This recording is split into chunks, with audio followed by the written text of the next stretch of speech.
I'm Leanne Tran, psychologist who's worked with families whose kids don't fit the mould for almost 20 years. I've worked with children for decades, but I know parents are the real change makers when it comes to their kids. Having 3 kids of my own means I know it's not easy. Parent Like a Psychologist is all about simplifying how you support your kids with psychology information filtered through years of experience to take you from overwhelmed to confident. Come on in. I welcome everyone to another episode of Parent Like a Psychologist, and welcome to my special guest today, Dave Jereb. It's so great to have you. Leanne, it's great to be here. I'm really excited to have a chat today. Yeah, thank you so much for joining me. You are a guest that fits perfectly on this podcast for more than one reason. You've written a book challenging the story, a surprisingly simple approach to supporting children with challenging behaviours, and that I love books. I read a lot and review a lot of books for parents on the podcast. But also we've met in person, and I think you have just such a lovely reputation as being a very kind and generous person. And so I really appreciate you taking the time to be here today. That's really kind of you. Thanks. Yeah, well, it's nice to always share that nice feedback, I think. Appreciated. And yeah, you're welcome. I was reading a little bit about you in the back of the book, and it describes you as a visionary paediatric occupational therapist it sounds good, doesn't Sounds it? good. Who wrote that? Yeah. Oh, don't know. Unwavering commitment to enhancing the lives of children for over 2 decades. It talks about how you and your wife, Kathy, who is also an OT, have started your own OT business Yep. together, but also talks about central to your philosophy is the belief we support the people who support the kids. And I really love that approach because, you know, kids can't control all of their circumstances and the situations that they're in. So much of what happens at school and home is beyond their control. And so I see so much value in supporting the people around the children who support them. Um, why is that your philosophy, do you think? Yeah, I would say that's our organizing principle. It governs every decision we make at MoveAbout. And it's weird that I'm going through it, but I went through a business training, and one of the things we needed to do was find our queen bee role. This comes from Mike McCullough's book, Clockwork. And what you had to do is get Mhm. post-it notes and put your 6 main things. I ended up doing 8. And then you had to sort of go, if I could, these are the 6 things or the 8 things that my business can't live without, the core of our business. And then you take away 2, and then you take away 2, and then you take away 2, and you whittle it down to 1. And I could only Mm, whittle it down to 2. And one of those was, we need to be supporting our families. We're in there, we're coaching families, we're helping them they're the most important people in their kids' lives, not us. The goal is not to mhm, be good at OT. We're not mechanics. We mm, don't fix kids. We help them be mm. successful in life. And the best way to do that is by using the person who understands them best, their parents, and just adding our extra bit of information that we have. We study certain things, we understand things, we've seen lots of kids. So we have information we can help them to understand their child and to be able to problem solve those things that come up. And then the second one was, we support our team. And so Mm. we do a lot of supervision and mentoring. We jump in sessions. We've always had this highly supportive framework for our OTs. And I couldn't decide which of these was most important. The family's most important, but actually the therapists are supporting the family. So we're supporting them even more important. So then they're good at supporting. And then I ended up just going, you know what? We support the people who support the kids. That's how we decide all of Yeah. our decisions. Now it's our community. We're offering, I wrote this book. We're running courses. We've got stacks on social media. There's lots of things we're now doing around support the people who support the kids. And it just helps us get to, I'm a little bit greedy. I want to get to my vision, which is that one day all kids, regardless of their differences, will have meaningful lives and be valued by the community. And that almost seems unachievable, but I'm going to keep striving for it. And I can't do that alone. My team can't do it on Mm. our own. We need to be supporting people even beyond MoveAbout. At its heart, though, it's about supporting families to support their kids, because they're the most important people in their kids' lives. Yeah, absolutely. I think that's amazing, and it's such a key to success. As speaking of families, we were talking just before about how you're a parent of two kids, you and your wife, they're both OTs. I am a psychologist and my husband's a pediatrician. So I feel like our kids are, in a similar boat where we kind of, to your kids, maybe we have a lot of information about kids and how they tick, and they probably can't get away with much. Um, but definitely it doesn't go perfectly all the time. Is that No, it kind of doesn't. part of what No. Is that kind of part of what inspired you to, share all of this knowledge you have with parents? Yeah, look, I would absolutely have to say that. I've been working as an OT for well over 20 years. I've been working with kids for over 30 years. My wife's an OT. Kathy is my favorite OT in the whole world, and we get it wrong all the time, And so, like, here's an example, right? So we're it's in the evening. I'm trying to do the after dinner washing up. I'm up to my elbows in soap suds, grappling with the baking dish and the lasagna that I'm trying to scrape off it. Yeah. And we've got this big open sort of plan kitchen into living space. And I see these heads pop up over the couch and then these feet flailing around. And I'm hearing this giggles and this laughter. And laughter's lovely from kids, right? It's the wrong type of laughter for 8 p.m. Leanne. I'm telling you, you Yeah, hear this right. laughter and you're like, this is not going anywhere good. Yeah. Meanwhile, while I'm grappling with the dishes, Kathy's trying to wrestle the washing into the dryer, and we've got WrestleMania Jereb edition happening on the couch. And so Kathy's like, guys, you got to go to the toilet, brush your teeth, we're going to get to bed. We got to get moving. And there's giggles and screams and nothing's happening. And so then I draw on my inner dad from my Mhm. own dad, and I crack it. And I'm like, can you just do what your mum says? Clearly, I've startled them because there's a slight second of quiet before I hear the boom. Right. And of course, they've fallen off the couch. My youngest has bumped his head. He's crying. I run over. I'm like, what did I tell you? See this? You go on with all Yeah. the wrong things if you're a therapist that you don't want to be doing. I'm reacting. And, my oldest is like, well, we were just playing. Don't give me that. Go get the ice pack. All right. He was fine. He survived a bump on the head. But we got the ice pack on. I'm like, I want to hear another word. Get down there. Go to the toilet. Brush your teeth. Do what your mum said. Right. And they go down and it feels gross, right? The whole thing Mm, feels gross. I wholeheartedly could have seen it coming and could have predicted it, but I just was mm. trying to get those last baking dishes washed. Kath was trying to finish up the job so that we could have a pleasant evening instead of investing the time to set those things up for success. So I go down to them at bedtime. I try out some of my patented dad's jokes, and I don't get the laughs that I normally get. Yeah. And my eldest says to me, Dad, I don't like it when you yell. It makes my brain Mm, freeze. And so then I start mm. my excuses. Yeah, well, I just was, we just want you to be safe. And he's like, he said, it makes our brain freeze. And I was like, oh, and I know, right? I know from the science that he's described it better than I could. So when kids get stressed, they flip their lids and they don't have access to their thinking part of their brain. Then when we're not connected in how we approach, they're not connecting the wiring that helps them think and reason and problem solve and use language and all those things. And I made that spike rather than bringing them down. And so I apologized at that. I said, look, I shouldn't have yelled, and I'm the adult. I should have been there Mm. to help you guys. And you guys know, like, we need your help too to get down. And they're like, yeah, fair. And that was fine. I was like, can we try and not do it differently next time? Next night, the same thing is happening. But the Yeah. next night, I put down the dishes. I go over while they're giggling and wrestling, not when they're banging on the floor. And I get down on their Mm, level. I'm like, guys, pause. Hot tip, pause versus stop.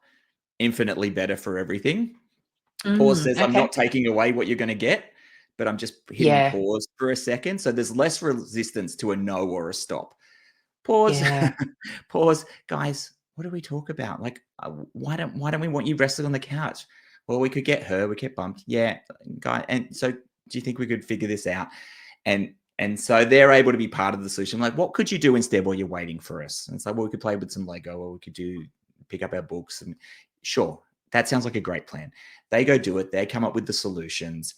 But I had to get in there early. I had to have that plan. I had to realize I'm the adult and I've got my fully developed brain, whereas as boys, their brains, I think women fully develop their executive functions, their thinking and reasoning brain by 25. Us poor blokes, it's more like 30. So I just have to recognize their kids, and hopefully mine is developed. I got in there and we're able to have a much better solution, and they were able to come up with the solutions from the inside out with a little bit of support. And so why am I going on and on about this story? Like, I'm meant to be the one helping you with your behavior. Why am I telling you where it's gone wrong? It's gone wrong and it's gone right. What I want you to get out of this, Leanne, is that more and more I've realized that becoming a connected caregiver is the key to supporting kids and their challenging behaviors without damaging your relationship. So it's a nicer way, but it's not just nicer, it's more effective. So connection is the key to everything. It sounds fluffier, it sounds nice, but it's not just about being sweet and loving and doing what they want. It's about being warmly connected so that you can help them think through the process, so that you can help them develop an internal compass, and they'll have that to take with them. And there are extremes of that. If we get a chance, I'd love to tell you, how we break down what a connected caregiver is further. But that was really my epiphany of, all right, I need to be a connected caregiver, not a compliance driven, but also not a free for all. And that's the key. Yeah, absolutely. I think, it helps. I think, because I've had parents say to me too, "Oh, I just wish that I could see what it's like at your house." And I want to say, it's the same as at your house. Like, it's not perfect. And, but I think it helps to break down some of that shame or barriers about asking for help if we know that the struggles we have are the struggles that all parents have as well, regardless of our training and that kind of thing. And for me, the story that you told gave a really good insight into not only, what you were thinking about how to help your kids, but also that contrast between the first night where you were maybe up in your head thinking about probably all the things you had to do the next day and all of that kind of stuff. And then that's when we have those quick reactions, versus then the next day when you can kind of, access your thinking and reasoning part and be able to help them. We all have moments where we react because we're not present and conscious, but the difference, I agree, when we connect with our kids is so much better. It's easier as well. It works, it's backed by the science, and it's easier, I think, to interact in that way. Yeah, but it's sort of not the natural way we think of it. There's sort of this one our parents brought us up on, and that's sort of that more dog training, cause and effect model. That seems like that's the way to go. You just need to be tougher. You just need discipline. You just need to, but that is not necessarily the best way to go to get that internal compass. You might get your needs met at that point, but not set up that internal compass of how I should be making those decisions. So I often talk about this concept of being a connected caregiver, and it's more than just connection. It's got two additional main qualities. I guess if you put it into sort of a boxes, quadrants, and you had the first axis is your approach child-focused or adult-focused? So when you're trying to work through and think about these challenging behaviors, is it about helping that child be successful in this scenario? Is it about getting your needs met? Now, we all have needs, but just acknowledging where on the scale you land a lot of the time. The other one is, are you having a reasoned, systematic approach to how you're thinking through it, or is it haphazard and irregular as well? And so it's not that you have to be highly structured, but when we do have the big challenges that come, and when it's happening repeatedly, we want to slow down and have a system so we can be proactive rather than reactive.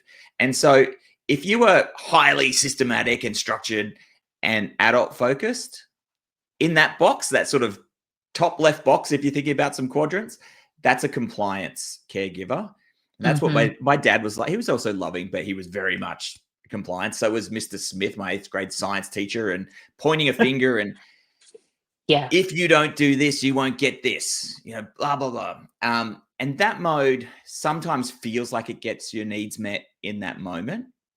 Mm. But I don't know, it's back for you, but to me, it always feels a bit gross. That was sort of what I came down on. And it doesn't give that internal compass. We're not helping them.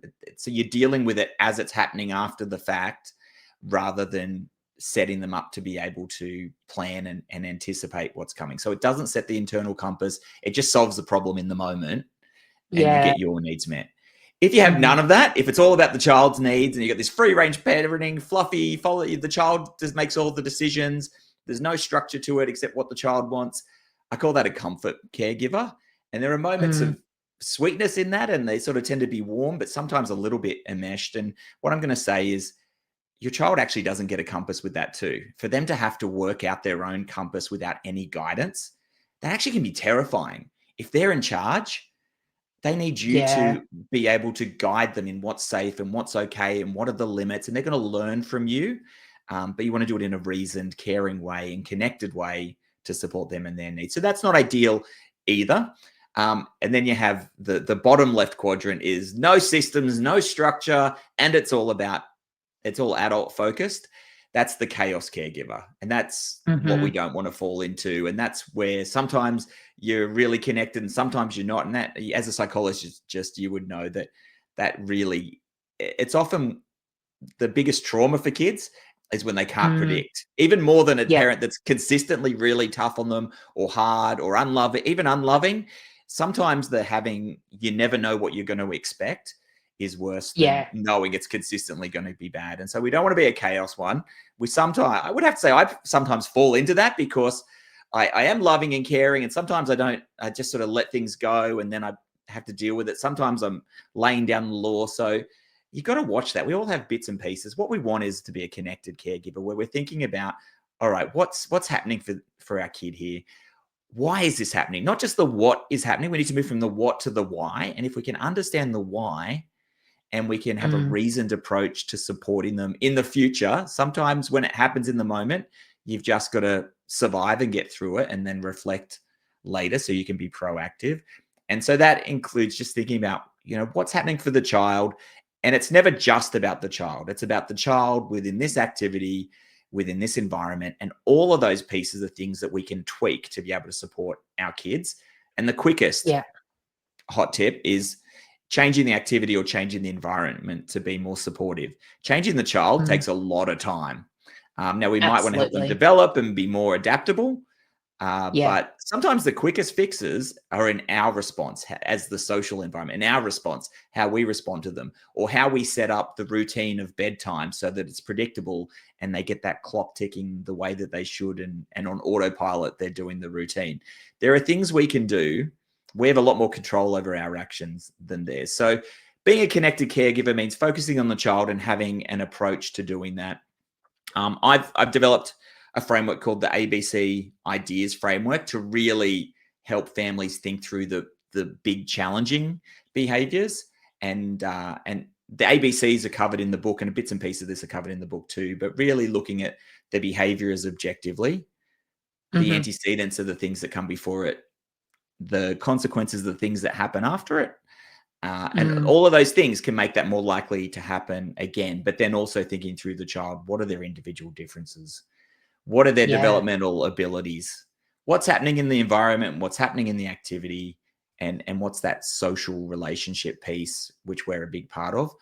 If we can start to break those down and understand this challenging behavior in all of those ideas, then the solutions will start to jump off the page at you and we'll be able to develop strategies. And so that's what the challenging behavior course really goes through, is how to understand and use connection in a really powerful way to set kids up for success and shape their brains to be ready for learning and engagement, but also how to think through those really challenging ones. You don't have to do that, when a kid is doing something small, can't get out of the house, not tying a shoelace, whatever it is, you can work through a lot of those things. But when you have meltdowns in shopping centers, or when your evening routine is always tough, you might want to think through it using this ABC Ideas framework that I teach in the course, so that then you can get to the bottom of not just the what is happening, but why is it happening, so that we can support that child to be more successful.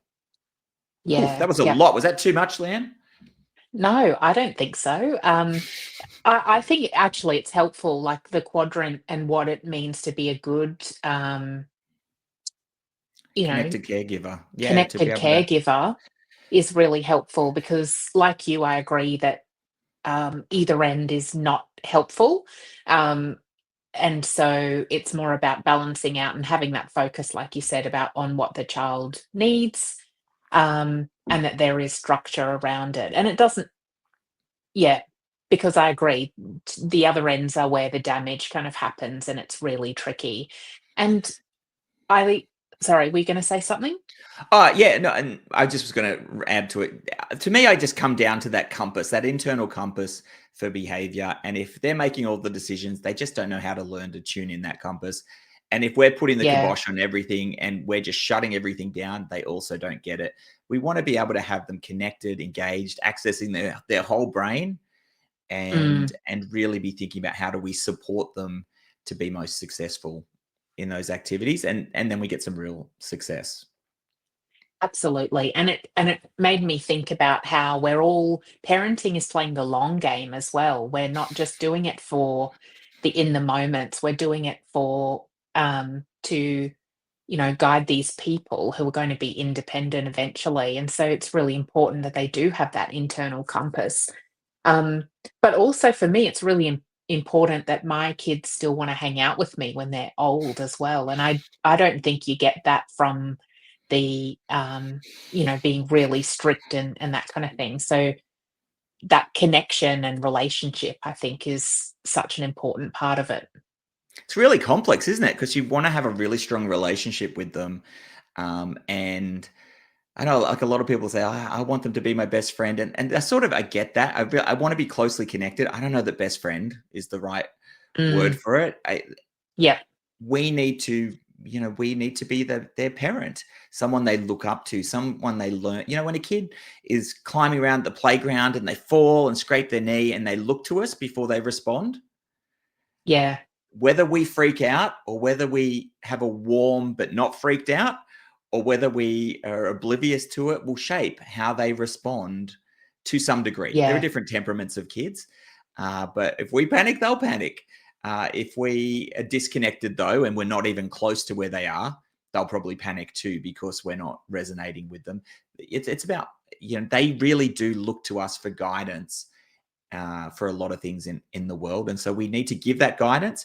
But yeah, discipline is an interesting word. If you look at the origins of discipline, a lot of people think it's like coming down hard.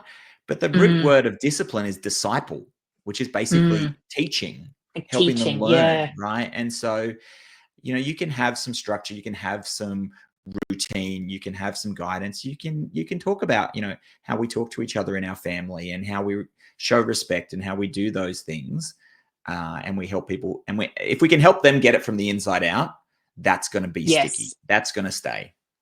yep, yeah, I love that. There are a few things that stood out to me in the book, about, yeah, so it's about challenging the story of behavior, which really means the assumptions that we might make and trying to look deeper. You were talking about, which you've already mentioned a little bit, but seeing the behaviors a bit more objectively, um, trying to work out what is underlying the behavior or what that the child might be attempting to do and what their abilities and challenges are to help us understand why they might not be making the best decisions sometimes. But one of the big things that made me kind of have big exclamation marks was, um, today's consequence is tomorrow's antecedent.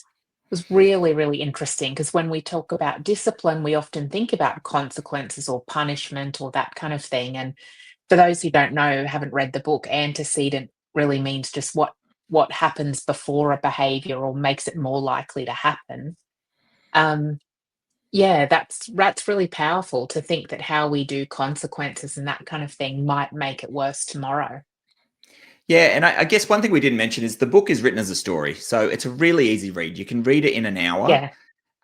and the idea is that we've learnt through story, through the beginning of time, and then Yep. like literally 10 minutes ago, we decided learning should be boring and statistics and textbooks. And Yeah. I've just tried to Yeah. give you like a few nuggets that you can get in the storyline. You can read in an hour and be able to take those away. So it's also on Audible, so you can hear my voice doing it. It takes a bit longer Oh, when I read it brilliant. out. But these ABCs are things that have been around, and in the parenting world or in the therapy world, they are more associated with a behavioral approach that is a bit more of a tougher approach, and it goes back to Skinner and all this behavior piece. Whereas I come from more of a relationship-based approach. I've tried to marry these two worlds because actually having a structure and a system for thinking through challenges is really valuable. It needs to be done in a connected way. And so, as I mentioned before, we need to start from the objective behavior. So not just my feelings, but I need to step back and try and be scientific and just go, like, what's happening? What is actually just happening? And then how is it happening? And what clues does that give me so I can figure out why it's happening? The antecedent, like you said, is what comes before. And people often talk about what's the trigger? And I often say, well, often there could be many, many triggers. People often talk Yeah. about antecedent as what happened just before the behavior, which Yeah. is true, but it could be that morning. How hectic was the morning and trying to get out of the house? How did they sleep the night before? Incredibly Yeah. important for how they're behaving the next day. And then just how have the weeks been going? Are they feeling successful? Have they had a history with this person that they're having an altercation with? Have they got a trauma hit? Like, so antecedent goes a long way back, but antecedent's just what are the Definitely. triggers? What led into that behavior? Now, consequence, like you said, people often think about that as how do I punish the kid? Or, what are the consequences? But consequence is actually just what typically happens after the event. Yeah. So if you want a story that'll blow your mind, I got I remember looking at the screen and I had this email and I just was staring in disbelief of what I was going to need to sort out. It was a parent of a family I loved. This guy was autistic. He was this big, gentle giant. And I got this email saying, we need you to go into school because he's been going up to the kid with cerebral palsy and tipping him out of his wheelchair and then laughing hysterically as everyone comes running. And I'm like, Right. what am I going to do? Like, how on earth am I going to be able to figure out what to do about this? And it's, OTs, people often think about sensory diets. How do we wake their bodies up or calm their bodies down so they can sit and pay attention? Or, we might help kids understand what needs to happen through social stories or a range of different things. I'm like, I can't sensory diet this out of him. There's not a social story how you don't tip Johnny out of his wheelchair. That's not going to cut it. Like, and I No. just had to let go and just had to say, I can't decide what I'm going to do about this before I go. I need to go with an open mind and just objectively see what happens. Now, hopefully I'm not going to see that specific behavior because that would be a problem. I don't want that to happen for me to figure this out. Sometimes Yeah. that's a good way to figure it out. But what I noticed was in the classroom, all the teachers were reacting to, they had flat affect. They barely had any facial expression. And this poor kid who was autistic had trouble reading facial expression as it was. Yeah. So then they gave him even less. I'm like, this is so weird. They weren't like that to me, but they were like that to him. And then it clicked. He's a big dude, and they were scared of setting him off because he's the kind of dude that tips Right. people out of their wheelchair and laughs. And it was missing a big piece of this. The one time they gave him emotional expression that he could understand and was animated and interesting was when he Yeah. tipped the kid out of the wheelchair. So as soon as he tipped the kid out, they lit up like a light and sound toy. He thought it was hilarious. And so instead of putting in a sensory diet, we put in an Yeah. affect diet, an emotional expression diet. And so they'd pass the gym ball and we'd get the teachers to be like, whoa, whoa. And they'd pass it back and forth and he'd laugh and he had a AAC device that he could request that time. And he never tipped the kid out of the wheelchair again.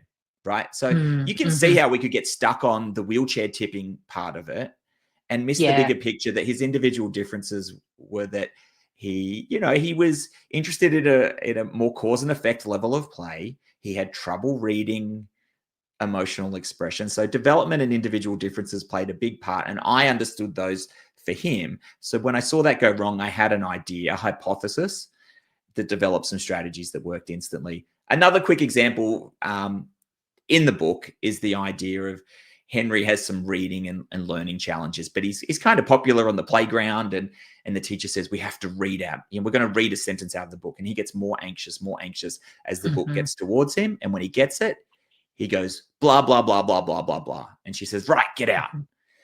Yeah. So he gets out and sort of waves to the crowd as he goes out. He's a bit of a celebrity class clown. He actually doesn't like it because he likes his teacher, so he feels bad. But the consequence of being sent out was he didn't have to show his peers that he struggled with reading. Yeah. So today's consequence is tomorrow's antecedent. The fact that he got out of reading makes it more likely that he might say blah, blah, blah next time. Now, my answer, I'm not saying we should just force kids who struggle with reading to read in front of the class. That's not what I'm saying. No. But I'm saying perhaps maybe that's not something that we get every kid to do when some kids are really successful and some kids aren't. And so not to give away too much of the plot, but in the story, the teacher taps into his interests, his meaning, and finds some Minecraft readers. And then he gets to borrow them, which is really special. And then he really wants to read them. And his mum comments that he's actually asking to buy books. And then he asks the teacher, can he read it to the class?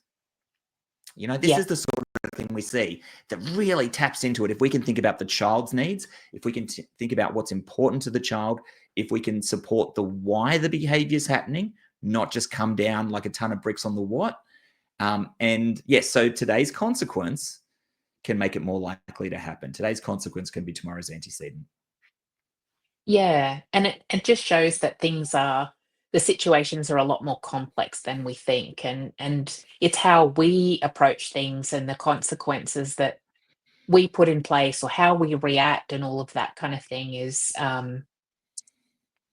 it affects the behavior, but also it's more what is within our control, isn't it, to change our reactions.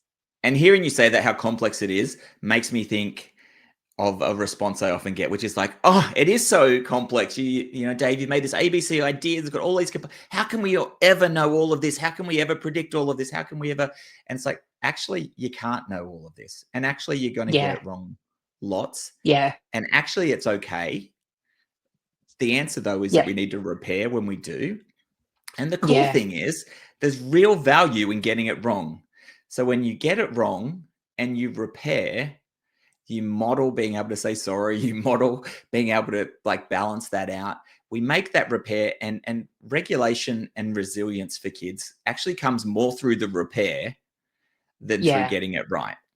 Now, I'm not saying go out there and plan to get it wrong, because chances are, unless you're Mother Teresa, you're going to get, even with great knowledge, you're going to get it wrong a lot of time and have lots of room for repair. But just know that there's no, Donald Winnicott is like a famous psychologist from the 50s or something, and he talks about the good enough mum, the good enough parent.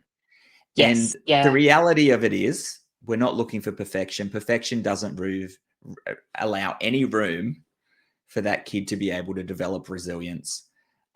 You just need to be good enough. And if you can repair after things go wrong, you're going to be doing everything you can. Yeah, absolutely. I agree. Couldn't have said it better. You keep saying things really well, and it leaves me then thinking, I don't know how I can add to that. Which is great. But I love, because we have a very similar approach as to how we think about things, and definitely looking for the why. But what I love about collaborating with people is that they explain things differently, and then it resonates with different parents differently. And so it's just such a great thing to have a conversation that helps provide all of that for parents. But you have a webinar coming up as well, which might help parents understand this a bit more. And it's about the 3 steps to transform challenging behavior, and for parents. Can you give us an insight into what the 3 steps are, or do people need to attend to find out? Do you know that is a really, really great question? And off the top of my head, I can't actually tell you the 3 steps in this moment. What I can tell you is that it really revolves around expanding on these concepts of being a connected caregiver. So we're going to delve a little more depth into how we can start to have a more structured approach. We want to be able to I can think of the 3 steps. We want to think about the context, and that are things about really not just jumping on the behavior. It's thinking about it objectively and thinking about what led up to it and what typically happens after that. That's the context. Mm-hmm. It's about thinking about how do we assess what's going on for the child and that context. And so that is thinking through their individual differences and their developmental abilities, and then thinking through the context in terms of the environment and the activity you're asking them to do. So making sure that it's meaningful to the child, making sure that it's at the just right challenge so that it's interesting, not too boring, but not too hard. Yep. Those things can be important. And then the social relationship is really the biggest. Connection is key. And then it's about figuring out what do we do about it? How do we start to pull together hypotheses and develop strategies to be able to support your child? So it's 1 hour. I think I cover a lot in that 1 hour. And I just really want to get this message out that with a little bit of work, you can do an approach that, yes, 100% feels better. It feels right. It feels connected. It feels like it's supportive of your relationship rather than damaging your relationship. But it's also just the best way to approach it. It's the best way to set your brain up for success for the child, to engage and to connect and to learn and to reason and problem solve and use their language, all of those sort of things. Connection is the key, and the neuroscience supports that. And so I'll 1 hour is a very short time, Leanne, but I think I do a pretty good job of getting that information across. And so that webinar is on September 10th. I imagine you might share some things in the show notes. And then absolutely. Around that time, I'll also be launching the full course, Challenging the Story of Behavior. And that's where I do go into more depth. There's 8 modules and a whole bunch of bonuses that we're going to do to be able to help families use that today. And so if people do, the webinar's free, come along, join it. There won't be any discounts at that webinar, but because you've listened to the pod, if you then go on to buy the online course, Challenging the Story Behavior, you can use Leanne 50 and get $50 off the price of that course as well. It's brilliant. See, I told you right in the beginning that you were known as a kind person. Come back around. And the other thing that occurred to me too was that I feel like, because when I asked you about the 3 steps, it kind of felt like this moment that I'd put you on the spot a little bit. And it made me think about how your kids said that it makes their brain freeze. And I thought, what a lovely example. Yeah, but it happens to all of us, doesn't it? But you think I'd be prepared for that question, Leanne? Oh, but I just think, not really. You know what? I just think it's a nice example that it happens to all of us. And if we just take a minute to think about things from the other person's point of view, like from our kids' point of view, it really helps us empathize a lot more with what they're struggling with. And I got another hot tip that made me think of. You want it? Yeah, yes, please. So my next hot tip is try not to ask questions. Questions make the brain freeze a lot as well. And so a lot of the time, particularly when we start to dysregulate because the behavior is happening, we start asking questions. Instead of asking questions, though, you can use I wonder statements. Like, I wonder what would be a different way that we could do this. Or I wonder how we could get this and this. Or I wonder if we could get this packed up in 5 minutes and then we could have that snack straight away. I wonder is a way, it's a cheat code where you can basically give a suggestion or ask a question without putting the person on the spot. Because questions, if I want to be mean to sometimes my parents who ask a lot of questions, only ones I have a good relationship with, I'll say, like, here's an example. Leanne, what are the primary colors? What are the primary colors, Leanne? Come on, there's 3 primary colors. What are they? And people are like, and you know what? Half the time people say green. Green is not a primary color. But people go, green came to my red, mind. yellow, green. And they'll be like, no, green's not a primary color. That would be blue you're looking for. Questions do make your brain freeze a little bit. And so being aware of our own regulation, we need to be regulated ourselves to help kids regulate. They say co-regulation comes before self-regulation. So if we're wanting kids to be able to do it We need to guide them. We need, and actually before, one step earlier is self-regulation of you, self-regulation of the co-regulator. So I guess the other hot tip is, if you keep blowing smoke out of your ears, just go hide in the bathroom and de-stress for 10 minutes. Honestly, the kindest thing you can do as a mum or a dad is make sure you have those self-care things in your routine so that you that's can right. take care of yourself, put on your oxygen mask so that then you can be grounded and a great model for your kid. I know that's easier said than done. And It is, but that's why we need the reminder, I think. And I love that you've got some cheat codes there. Who wouldn't want cheat codes for parenting? I don't know. Yeah. So Cool. thank you so much for sharing all of that with us today. I'm really excited to see how things go for you, and I'd love to go to the webinar, even though I feel like it's a very similar approach to mine. But I love how you explain things. It makes it really easy to understand. And I'm sure that parents will have understood a lot from what you've shared today so generously. So thank you so much for being on the podcast. No worries, Leanne. Look, I've not been as good as I have been on social media with Instagram, but people can find me on. I think I probably will be ramping that up in the next month or so as well. But there's some great content on there. I'm Dave Jereb _OT, and our MoveAbout.ot, the clinic Instagram is very, very good. And so there's a lot of great things for families on there as well. So, and you can reach out to us through there or I'm on LinkedIn as well as Dave Jereb, and we're on Facebook. We're on all the places. You can find us.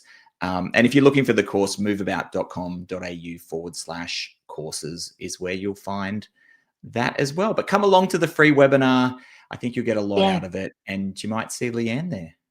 Yes, that's right. I'll put all of that information below too, and all the places you can be found, because it's, one little tip at a time is so helpful to compound over time, help us out on our parenting journey. Amazing. Thanks, Leanne.